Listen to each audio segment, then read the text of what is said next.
Bueno, ¿qué tal? Muy buenos días, Muy vicepresidenta. buenos días. Empezamos por lo que ha sido la noticia política de los últimos días, que va coleando un poco. Y que tiene un poco de relación también con su candidatura a las elecciones europeas, porque justo el día que usted tiene que ser proclamada candidata, va el presidente y copa toda la atención con esa reflexión de 5 días. Le tuvo que quitar el protagonismo ese día, ¿eh? Bueno, vamos a ver, pobre, yo creo que él se encuentra en una situación que es muy humana, que evidentemente en la posición institucional que ha tenido ha sido capaz de aguantar, de resistir durante años de acoso intencionado a su persona y de cuestionamiento hasta el punto de que se pretendía deshumanizar su figura o dudar de la legitimidad de su presidencia. Y uno no siempre controla las emociones, y yo creo que él quiso hacer un ejercicio de transparencia que también es inusual. No estamos acostumbrados a que se comparta con los ciudadanos los momentos de debilidad o las dudas y las causas que explican esos momentos de preocupación. Y él hizo una propuesta de reflexión colectiva que evidentemente pues, la presenta y la plantea en el momento en el que se siente particularmente dubitativo con respecto a qué es lo que debe de hacer y no en el momento en que le pudiera resultar más oportuno desde el punto de vista táctico. Sí creo que esto, desde el punto de vista de la candidatura, de la senda general, de la acción de gobierno, de las propuestas para Europa, no hace sino reforzar el gran debate que tenemos por delante, cómo se consolida y se profundiza la democracia y cuáles son algunas de las grandes amenazas que tienen en este momento las reglas de convivencia y la democracia en nuestro país y en general yo diría en Europa, ¿no? Lo pone de manifiesto a muchos actores muy distintos a lo largo y ancho de nuestro continente, incluso en Estados Unidos o en Brasil, y estamos poco acostumbrados, pero creo que merece la pena pararse a pensar en de qué forma podemos todos contribuir a hacer las cosas mejor y seguir progresando. Ahora le preguntaremos por el trasfondo político de esa decisión del presidente y también por su candidatura, por los detalles de su candidatura, pero volviendo a ese día del Comité Federal, quería preguntarle cómo lo vivió usted desde dentro, porque la verdad es que los que acudimos allí para cubrirlo, mire que ya habíamos visto comités federales del Partido Socialista, en fin, un poco extravagantes, pero el de ese día, no sé cómo lo vivió usted desde dentro. La mayor parte de sus compañeros, no sé incluso si usted acabó llorando junto a la militancia, entre abrazos en la calle, no sé si incluso estaban convencidos ese día de que el presidente se iba a marchar. ¿Cómo lo vivió usted? Fue un día muy especial, muy emocionante, muy intenso, con mucho orgullo y mucha sensación de hasta qué punto es importante sentirse arropados y sentir que lo que se está haciendo merece la pena. Con mucha frecuencia se trabaja y nadie se para a poner de manifiesto todo el caudal de agradecimiento y de satisfacción por las cosas bien hechas. Más bien, lógicamente, lo que destaca son las cosas que no funcionan. Y ese día, en el Comité Federal, había un sentimiento muy profundo de orgullo, de pertenencia a la familia socialista, de convicción de hasta qué punto merece la pena hacer una defensa cerrada de la democracia, de la necesidad de mantenerse firmes y poner pie en pared frente a esas estrategias de acoso.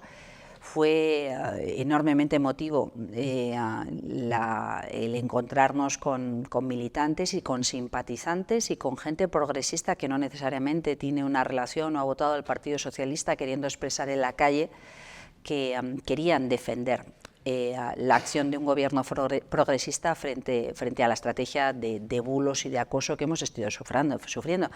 Hay que acordarse de qué es lo que hemos tenido en la puerta de Ferraz desde hace meses, y frente a eso lo que había era más de 12.000 personas diciendo no te dejes arrugar, estamos contigo, queremos sacar adelante y queremos que saques adelante la defensa de uno de los pilares más importantes de la democracia, que es que el gobierno se decide en el Congreso tras las elecciones generales, y lo que han dicho las urnas y lo que ha dicho el Congreso es que quiere un gobierno de progreso. Así que sí, fue un día especial, un día intenso. Es verdad que hubo mensajes muy emotivos en ese acercamiento a las personas que estaban esperando en Ferraz, y había gente de procedencia muy diferente y de edades muy diferentes, que eso también es muy llamativo, ¿no? Usted llegó a pensar que se iba, ¿no? Yo creo que todos hubo un momento en que pensamos que era una hipótesis posible, claro, que se fuera.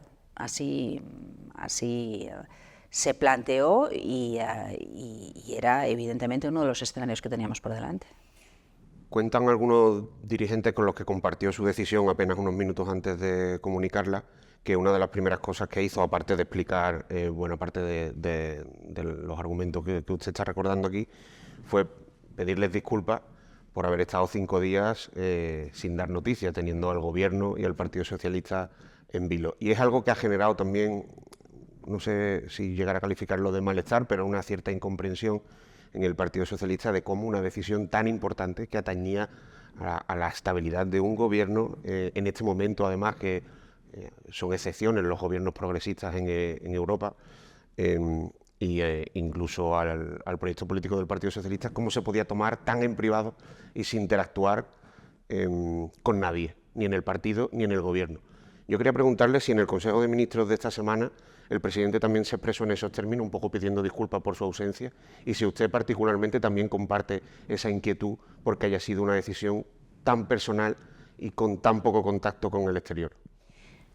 A mí no me ha llegado ningún mensaje de malestar. Sí creo que todos hemos aprendido que, como todos somos humanos, tenemos que estar siempre preparados para poder defender a las personas que están al frente de las instituciones y el buen funcionamiento de las instituciones. Y lo que sí me ha llegado, como nos ha llegado a todos, tanto en esa carta que dirigió a la militancia ayer el presidente del Gobierno, como con los mensajes cariñosos que nos ha transmitido a todos, es el agradecimiento por haber estado con él, el cómo fue una de las cosas que le pesó de forma muy importante a la hora de tomar su decisión final, el entender que en estas cuestiones, por mucho que todos seamos humanos, cada uno de nosotros somos una pieza en un engranaje más complejo. Evidentemente le atacan a él y a su familia porque quieren destrozar el engranaje complejo de un gobierno progresista y de la posibilidad de seguir avanzando en una agenda social y de derechos para todos, pero simultáneamente, en la medida en que también somos un engranaje complejo, es importante asumir esa responsabilidad y sentirse respaldado para tener la fuerza para seguir adelante. Así que yo creo que este es el mensaje con el que nos debemos quedar. Las cosas hay que cuidarlas, del mismo modo que hay que cuidar las parejas, las relaciones de familia, los afectos, hay que cuidar las instituciones y el buen funcionamiento de las instituciones. A veces nos creemos que las cosas vienen dadas y que se quedan para siempre allí, y estamos viendo cómo en simultáneo pues hay personas que se manifiestan en Roma con el brazo en alto o en Milán que desfilan recordándonos a viejos tiempos. Es decir, nada que no cuidemos es para siempre. Las cosas hay que cuidarlas, y creo que esta es la lección más importante que debemos extraer de estos días. Tenemos que cuidar la democracia, tenemos que cuidar la forma en la que expresamos nuestras discrepancias, tenemos que rechazar frontalmente la búsqueda de chivos expiatorios, el insulto, la agresividad que se ha trasladado a la vida política, porque no creo que a nuestra sociedad, a nuestro país, ni nadie con carácter general lo merezca. En este sentido, nos hemos desayunado hoy con un varapalo de la ONU a España respecto a derechos humanos y la memoria. No sé si se hila perfectamente con esto que nos acaba de decir de las marchas en Milán, y que no se puede decir ya que España esté a salvo de esa ola antiliberal que está recorriendo Europa, y más ahora de cara a las elecciones europeas. Yo creo que el movimiento de estos últimos meses es muy peligroso. Creo que normalizar la ultraderecha, el revisionismo de esa lectura para suavizar o eliminar la recuperación de la dignidad y del recuerdo de quienes defendieron su país y fueron humillados, maltratados o enterrados y abandonados en una cuneta, es peligroso. A mi juicio, lo que algunos mal llaman, atrapados por ese pacto con la ultraderecha, leyes de la concordia, no son sino leyes de la imposición obligatoria de la desmemoria. Y creo que eso no ayuda en absoluto y está muy lejos de los parámetros habituales de protección de los derechos humanos, tal y como nos dice hoy Naciones Unidas. Y creo que es una alerta muy importante. No nos podemos tomar a broma lo que está ocurriendo. Evidentemente, la reacción ha de ser una reacción democrática, que se exprese en las urnas, que se exprese con razones y con argumentos, pero creo que es importante poner pie en pared. No se puede uno quedar tranquilamente en su casa pensando, bueno, son cosas que ya se pasarán. No se pasan. La historia muestra que no siempre todo es progreso lineal, sino que hay regresiones y a veces las regresiones son muy importantes. Y estamos en uno de esos momentos de peligro, donde hay un peligro real de regresión en las libertades, en los derechos, en la protección de los colectivos más vulnerables, en la identificación de colectivos a los que abandonar o incluso culpar de cualquier mal que nos aqueje, y lo vemos todos los días, desgraciadamente, en aspectos tan diversos como los discursos xenófobos o como la destrucción de servicios públicos o la eliminación con el lenguaje de situaciones de enorme sufrimiento, como pueden ser los asesinatos machistas o la protección de las mujeres maltratadas.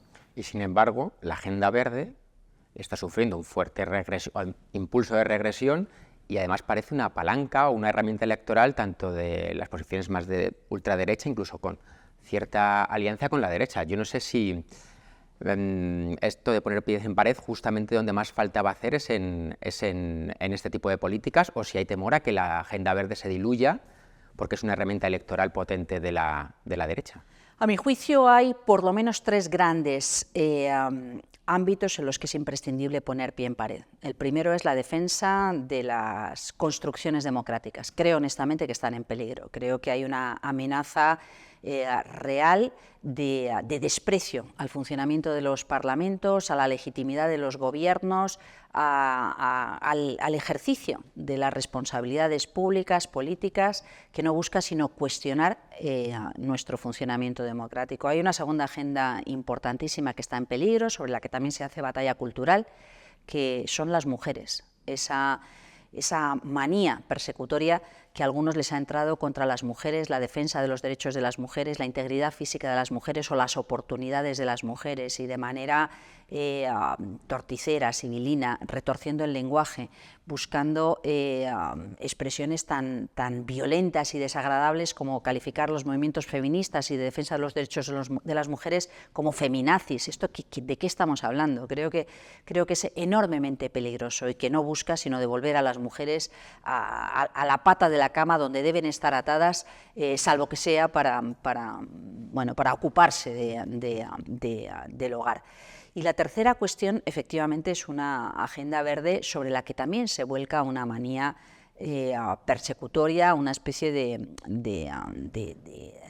batalla cultural novedosa que intenta identificar al mensajero como responsable de los males que están contrastados por la ciencia y por los datos. Y esto es muy peligroso porque lo peor que podemos hacer es pensar que podemos bromear, tomarle el pelo o ganar una batalla contra el sistema climático o contra la naturaleza. Creo que eso es imposible que ocurra. Obviamente, la dinámica de los ecosistemas y del funcionamiento de los equilibrios de nuestro planeta es suficientemente sensible como para que ni quepan pausas a esperar un momento mejor, o quepa una especie de realismo mágico en la que podemos descartar las grandes amenazas, los grandes peligros que estamos viviendo ya.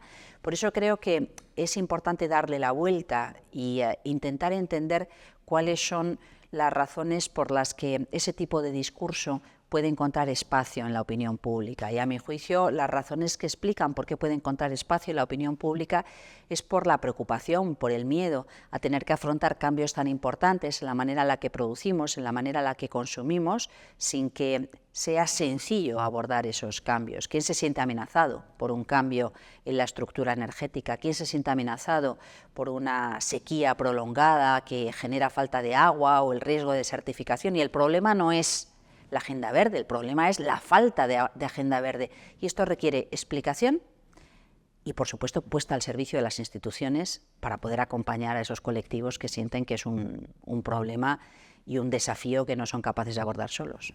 Pero, sin embargo, salieron los tractores a la calle y de la PAC, de la Política Agraria Común, contra lo que se fue, y al final las medidas que se han adoptado también en Europa fueron precisamente con algunas condicionalidades ambientales, muchas de ellas dirigidas a la desertificación, problema capital en España.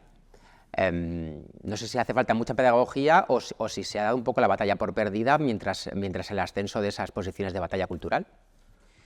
Sería un enorme error dar la batalla por perdida, al contrario, yo creo que lo que hay que hacer es intentar entender dónde están esos problemas, qué es lo que se está expresando, y a mi juicio lo que se expresa es, hay un papeleo y una burocracia que es difícilmente gestionable por las pequeñas explotaciones familiares, y eso requiere un acompañamiento diferente.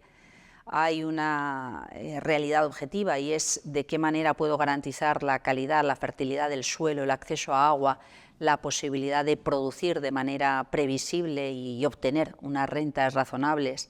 Si no encuentro la manera de sustituir unas prácticas o unos productos por otros que me resulte razonablemente sencilla, por tanto, la tarea de las administraciones responsables de políticas agrarias y políticas ambientales es particularmente importante para acompañar a estos colectivos.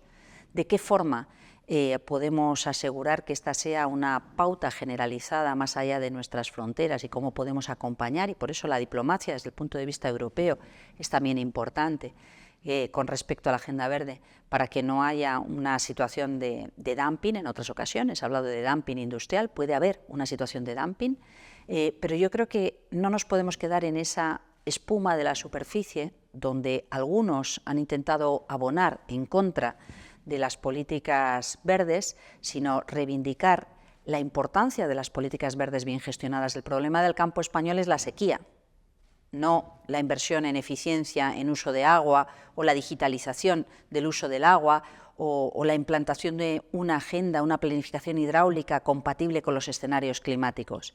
El problema del campo español es el incremento de la frecuencia de olas de calor y temperaturas extremas combinado con la pérdida de calidad de suelo por un uso excesivo de químicos. Por tanto, ¿dónde están las alternativas para que el suelo sea fértil y de qué manera podemos evitar o podemos frenar ese incremento de la temperatura? Pero yo creo que es importante no quedarnos, como digo, en esa imagen superficial que algunos pretenden utilizar en contra de precisamente los remedios frente a los problemas que se están viviendo. No sé si Alianza en España no parece que vaya a haber cuando el señor Feijóo, el señor Abascal hablan de dogmatismo ambiental para describir un poco las políticas públicas medioambientales que se han estado desarrollando, pero no sé si eso espera que se reproduzca ese discurso en Europa o si se puede esperar un PP europeo diferente en ese sentido, y más teniendo en cuenta cómo la señora von der Leyen ha hecho un guiño a posiciones más extremas. A mí no me gusta el derrotero por el que está yendo una muy buena parte de la democracia cristiana, de la derecha tradicional europea. Pensemos que estaban en el origen de la creación del proyecto europeo, junto con los socialdemócratas, después de la Segunda Guerra Mundial. Pensemos que esa alianza clásica ha sido un motor de construcción de uno de los proyectos de paz y de prosperidad más importantes que se ha vivido en la historia de la humanidad y en nuestro país. Y desde hace algún tiempo vemos cómo se coquetea cada vez con más frecuencia con la extrema derecha. Lo vemos en nuestro país claramente, donde no ha funcionado el cordón sanitario, que ha sido una seña de identidad del principio republicano en Francia o una seña de identidad importante en Alemania, pero lo hemos visto efectivamente para estupor de todos en esas declaraciones de la señora von der Leyen, que es aspirante a volver a ser presidenta del Colegio de Comisarios después de estas elecciones. Lo vimos con el señor Weber, cuando pretendía defender que restaurar la naturaleza va en contra de la agricultura. Perdón, ¿de qué estamos hablando? Como digo, un suelo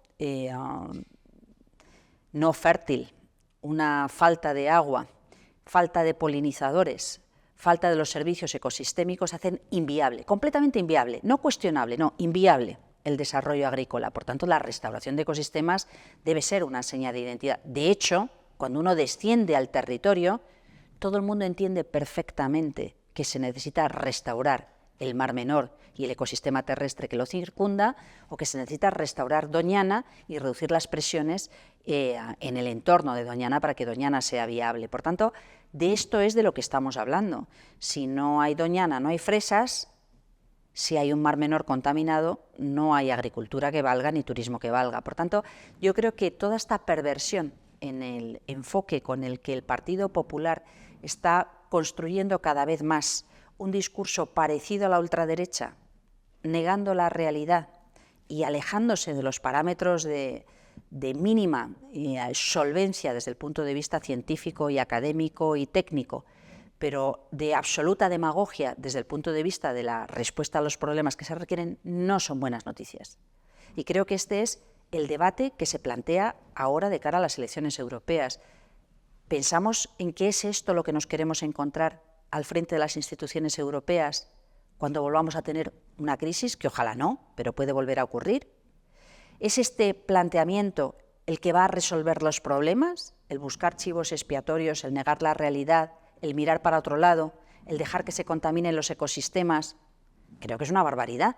Al contrario, tendremos que, sabiendo que hay que hacerlo, poner al frente de las instituciones europeas y conseguir un Parlamento Europeo que entienda y se comprometa con las soluciones a los problemas, no con la demagogia. La demagogia es muy sencilla, pero no resuelve problemas. Lo ha mencionado ahora, le han decepcionado las palabras, esas reflexiones de Ursula von der Leyen. Enormemente. Me han decepcionado enormemente. Me ha parecido que estaban fuera de lugar, que no tenían sentido, que son preocupantes desde el punto de vista de cómo entiende el futuro de Europa. Nunca jamás ha funcionado la estrategia de alzar o considerar que alguien con piel de cordero no es un lobo, y normalizar ese tipo de relaciones y ese tipo de comportamiento es enormemente peligroso para las mujeres, para la democracia y para el medio ambiente, por supuesto, para el futuro de Europa. Parece claro que en las políticas que se han tomado a nivel comunitario también para la salida de la crisis del COVID, que fueron diametralmente diferentes desde un punto de vista económico, sobre todo, a las de la gran recesión, ha influenciado bueno, pues, la postura y el respaldo de la Unión Europea en salidas o en recetas económicas y sociales más tradicionalmente socialdemócratas, por así decirlo.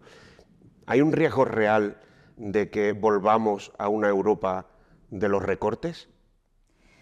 Sí, vamos a ver, yo creo que la señora von der Leyen tiene en su haber el haber sido la presidenta del Colegio de Comisarios que logró sacar adelante propuestas extraordinariamente novedosas, respuestas de una Europa unida frente a dos enormes crisis que hemos vivido en estos años, frente a la crisis del COVID y frente a la invasión de Ucrania por parte de Rusia y el empleo del gas y del trigo como armas de guerra por parte de Putin.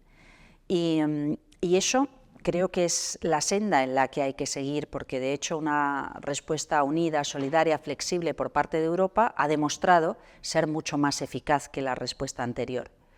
Creo que en ese sentido hay que ser conscientes de que esta combinación de desinformación con populismo es muy peligroso y que a nadie se le escapa que una de las grandes lógicas del populismo y de la desinformación está precisamente vinculada a esas nuevas estrategias de guerra, decía, energía, trigo, alimentos, pero también desinformación y batalla digital en las redes con una conexión clarísima con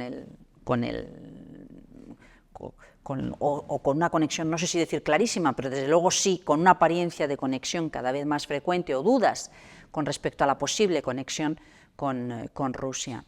Eso tensiona a la sociedad europea y eso hace que se vaya generando una dinámica cada vez más individualista, cada vez más agresiva, cada vez más sálvese quien pueda, y eso pone en riesgo el proyecto europeo. En una estrategia colectiva en la que cada cual aplica el sálvese quien pueda, no se salva nadie, nadie.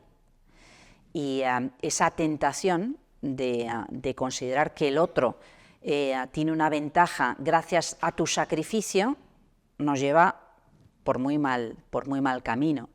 Por eso me parece que frente a ese movimiento austericida, a esos hombres de negro, hoy sabemos que es mucho más eficaz, no solamente desde el punto de vista social, desde el punto de vista económico también es mucho más eficaz una puesta en común de los recursos para sacar adelante vacunas o una puesta en común de los recursos para invertir en las próximas generaciones de europeos, para ir resolviendo problemas que ya tenemos identificados. Así que sí, yo creo que es este tipo de cosas lo que nos jugamos en estas elecciones. Se lo comentaba mi compañero también antes con respecto a la política agraria o a la transición ecológica, y es un poco lo que denuncian también muchas asociaciones de derechos humanos y los verdes o la izquierda europea, que ha pasado con respecto, por ejemplo, al pacto migratorio, que en la práctica supone, bueno, pues reforzar los mecanismos de devolución y dificultar los mecanismos de asilo. ¿No hay un riesgo de que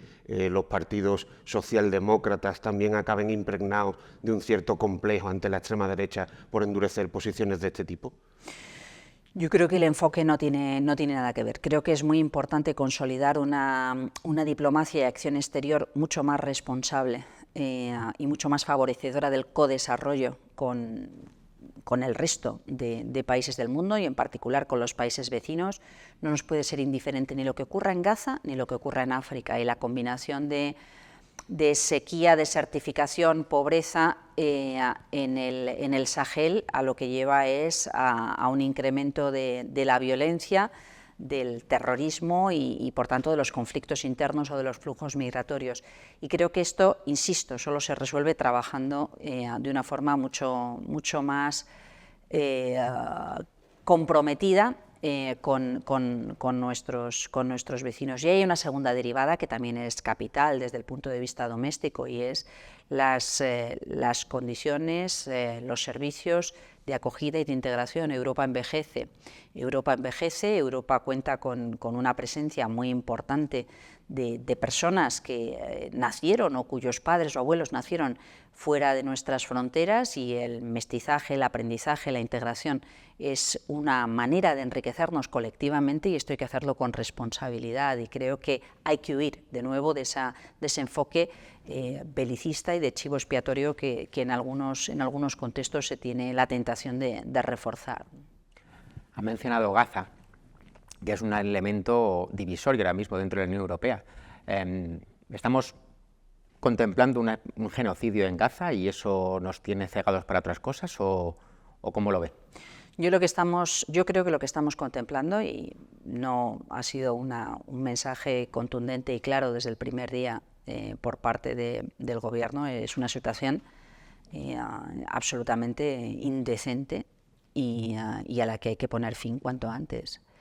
Y la búsqueda de soluciones, no solamente desde el punto de vista, en primera instancia, humanitarias y de paz duradera, pero evidentemente de defensa de los derechos humanos y de las reglas más elementales que se deben aplicar en cualquier conflicto, pasan por un reconocimiento del Estado palestino y pasan por generar una presión suficiente que haga que esa parte también de la sociedad israelí que se revela frente a la manera de entender esa relación por parte de su actual primer ministro consiga abrirse espacio. Creo que nadie en el mundo se puede mantener indiferente ante lo que está ocurriendo, y creo que la frustración que genera esa difícil búsqueda de unidad a nivel europeo se traslada también en las sociedades europeas. Por supuesto que hay una condena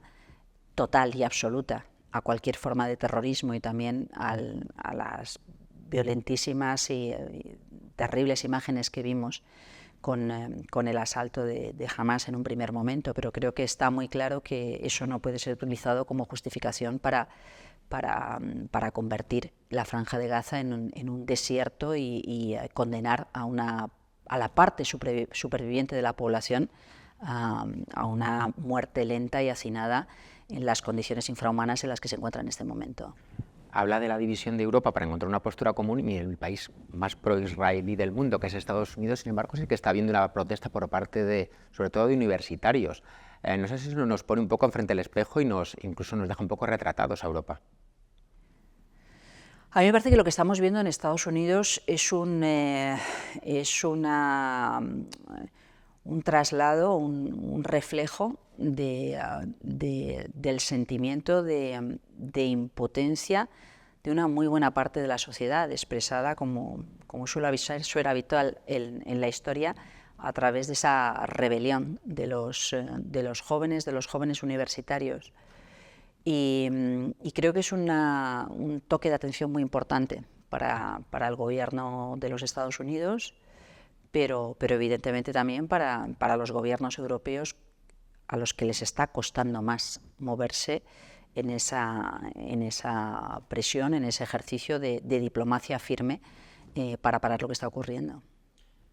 No sé cuánto tiempo le queda al frente del Ministerio de Transición Ecológica, a lo mejor nos lo puede especificar, y además, ¿qué cosas se le va a quedar en el tintero que le gustaría poder haber visto desarrollado, completado, culminado, y que al acabar la legislatura por tiempos no va a poder ser?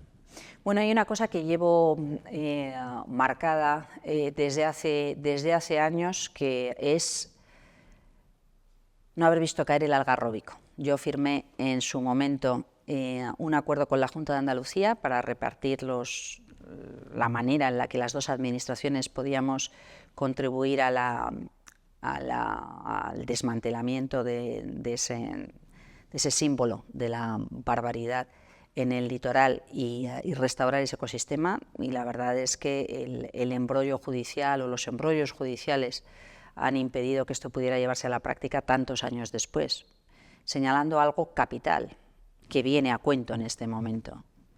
Mirar para otro lado cuando toca hacer cosas acaba generando enormes dificultades para resolver los problemas. Este claramente es un aspecto simbólico de algunas cosas que me han quedado en el tintero. Hay otras cosas que me parece que también son importantes y que juegan a favor. Yo creo que la realidad de nuestro país se ha transformado de forma muy importante en estos 6 años, integrando la variable ambiental como un elemento fundamental del debate público, pero también del progreso económico, de la innovación, del buen funcionamiento de nuestra industria y de la demanda social, en ejemplos como el Mar Menor o Doñana, pero no solo. Yo creo que esto ha cambiado drásticamente, y una transformación que también hemos activado, que es la transformación del sistema energético, hasta el punto de que, a mi juicio, esta transformación del sistema energético ha sido el elemento tractor más importante de la economía en los últimos años. Es decir, España ha sido capaz de absorber inversiones internacionales como nunca, generar empleo y cotización a la seguridad social como nunca, gracias a muchas cosas, pero entre ellas y de forma protagonista la transformación tan importante que hemos estado viendo en el sistema energético. Ha mencionado el Algarrobico y no ha mencionado la estación de Navacerrada al lado del Parque Nacional de la Sierra de Guadarrama. No sé si es porque en los meses que quedan hay alguna noticia que nos pueda dar sobre ese asunto, o porque quedan más meses de lo que pensamos para la solución. Una de las cosas que yo diría tiene una carga simbólica muy importante en Navacerrada es que recibí una carta muy cariñosa de Alberto Ruiz Gallardón agradeciéndome que pusiera en valor la restauración de cotos.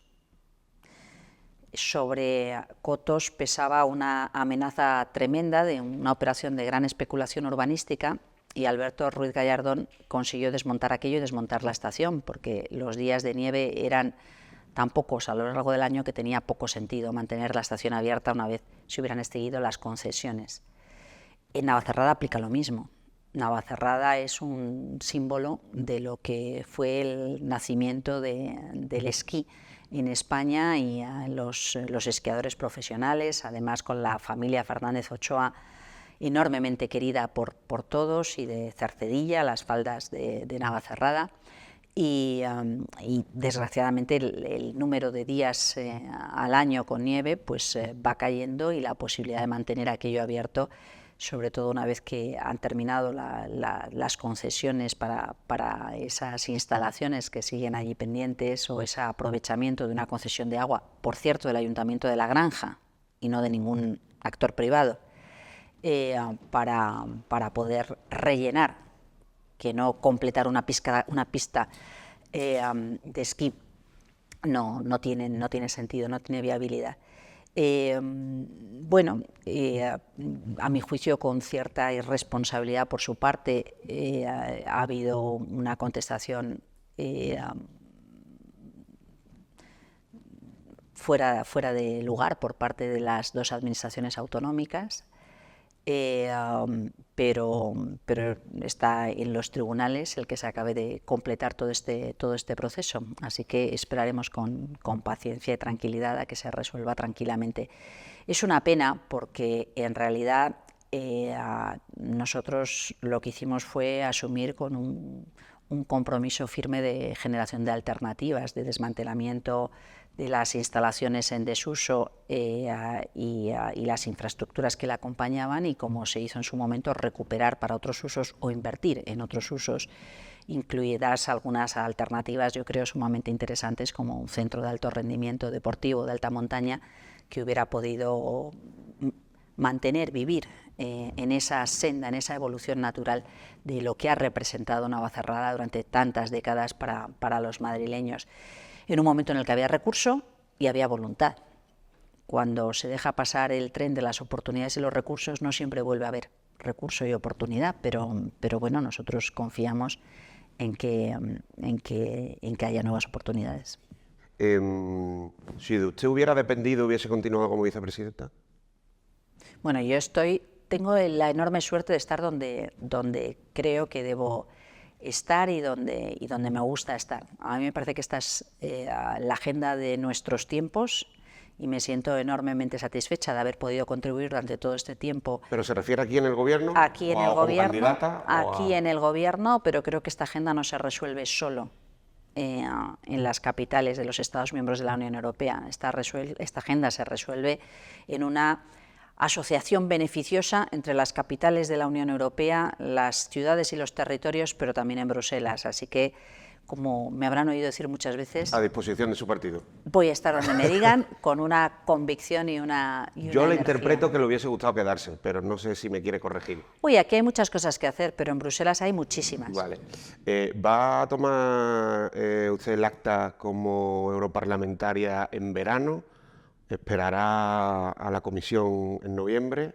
Inmediatamente después de las elecciones se empieza a negociar la formación, el reparto de las responsabilidades en las distintas instituciones. Así que es el momento en el que habrá que tomar una decisión sobre qué es lo que voy a hacer. Vale, una reflexión sobre una cosa que usted ha comentado y que está un poco en el trasfondo de lo que el presidente del Gobierno ha planteado durante estos 5 días. Hablaba usted al principio de la necesidad de devolver a la política la manera de expresar discrepancias desde la mesura.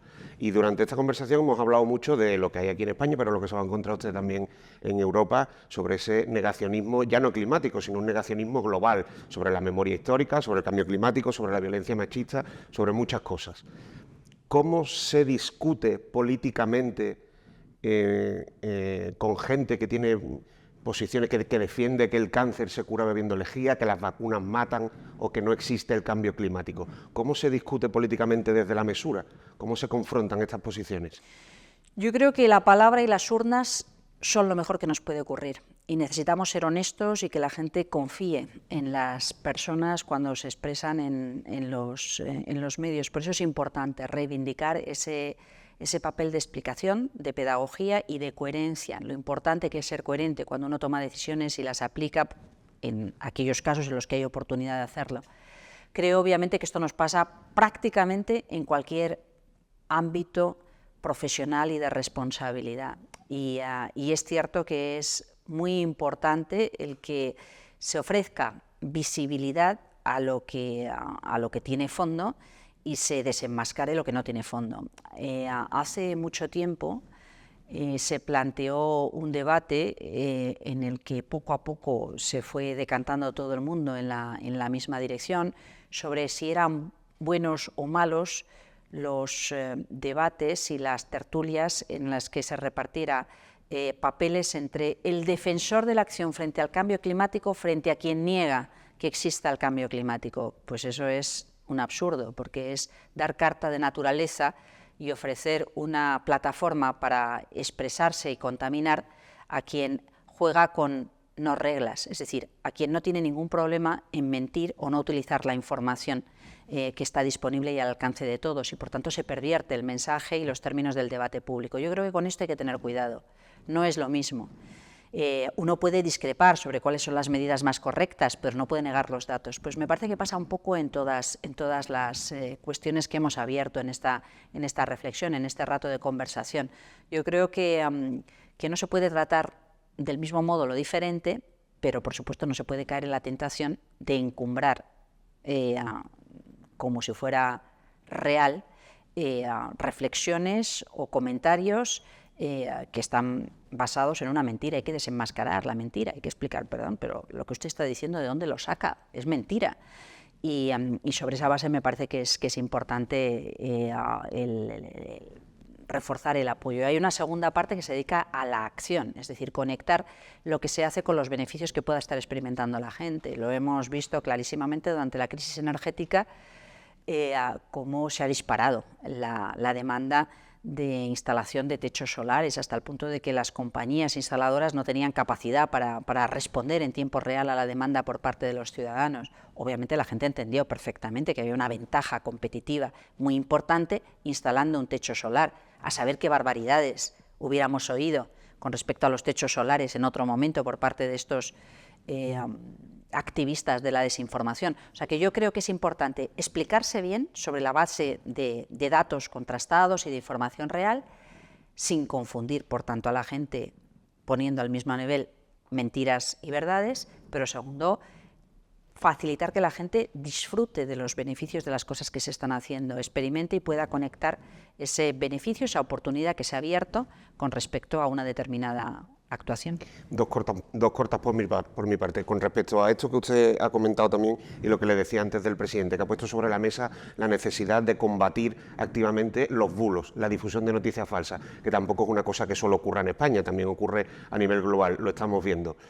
¿Cómo puede actuar un gobierno, una administración pública, o en este caso la Unión Europea, contra las mentiras y la difusión de bulos? Un gobierno se tiene que poner a legislar o a cerrar medios de comunicación o pseudomedios o portales de Internet que solo se dediquen a distribuir mentiras. ¿Usted qué piensa?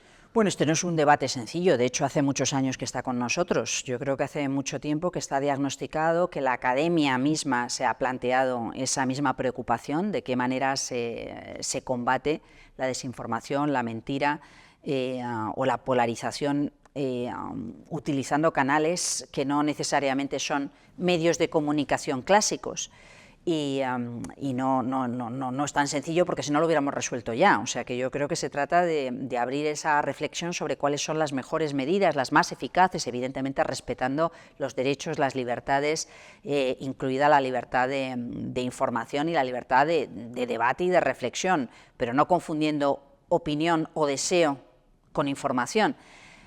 Por tanto, yo creo que ahora se abre un periodo que es interesante. Un periodo que es interesante, en el que es importante contar con una opinión pública sensibilizada, si no es difícil, porque hay parte de aceptación cultural o de dejación cultural colectiva cuando se acepta que te digan cualquier cosa o cuando se normaliza cualquier barbaridad. Y me parece que también ahí toca poner un poco pie en pared por parte de la sociedad. Yo creo que gracias a ese movimiento del presidente eso está un poquito más aterrizado en el debate público. Y lo último por mi parte, termino un poco por donde empezaba, ya me disculpará. Se nos marcha usted a Europa. ¿Qué presidente del gobierno deja aquí con respecto al contacto que usted ha podido tener con él los últimos días? ¿Aguanta la legislatura, usted cree? ¿Se va a volver a presentar incluso en las siguientes elecciones, como ya ha insinuado? Yo estoy convencida de que tenemos una gran suerte de tener un presidente de gobierno enormemente resistente desde el punto de vista emocional y de las convicciones, a pesar de todos los intentos de deshumanizar su persona y a pesar de todas las dificultades que ha vivido. Pensemos lo que ha vivido como presidente de gobierno, no lo ha vivido ninguno.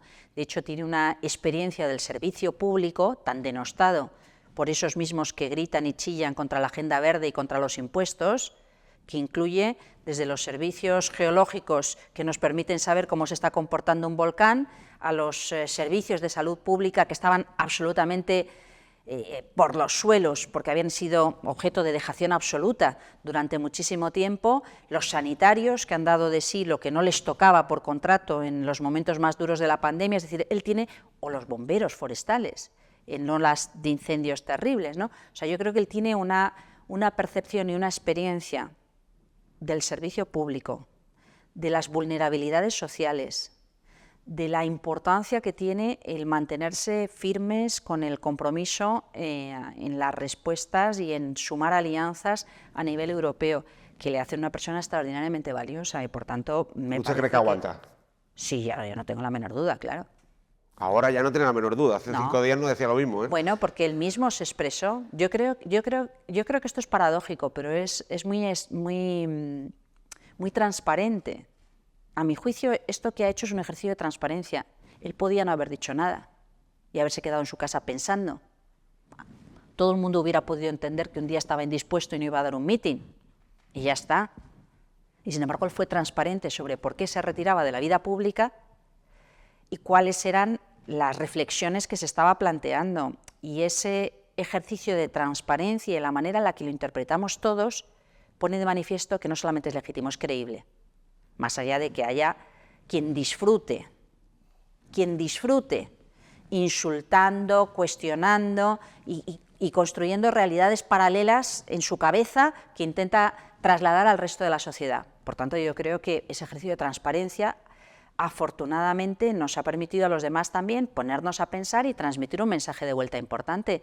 Creemos que los principios son capitales, creemos que es importante también el trasladar de vuelta la emotividad y el afecto y el respeto que requiere cualquier buen gobernante para seguir sintiendo el estímulo de cara a seguir gobernando bien, porque si no, ¿esto en qué queda? ¿En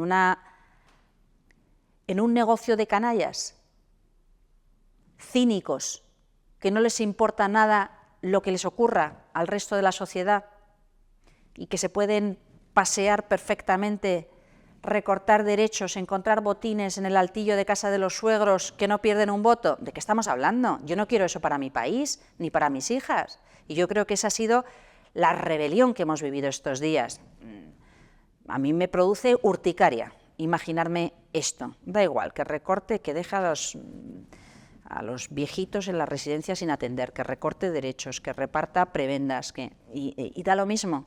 Ya lo dijo Trump, que podía salir a la Quinta Avenida, que no pasaba nada, que seguiría siendo elegido. Pues yo no quiero ese país. Yo quiero una democracia en la que la gente vote pensando en qué es lo mejor para todos y no riéndose del cinismo y aplicando una doble vara de medir en función de si quien gobierna dice estar más sensibilizado y entonces lo ataco, o si quien gobierna dice cada cual que se las apañe y entonces nos acabamos hundiendo todos, ¿no?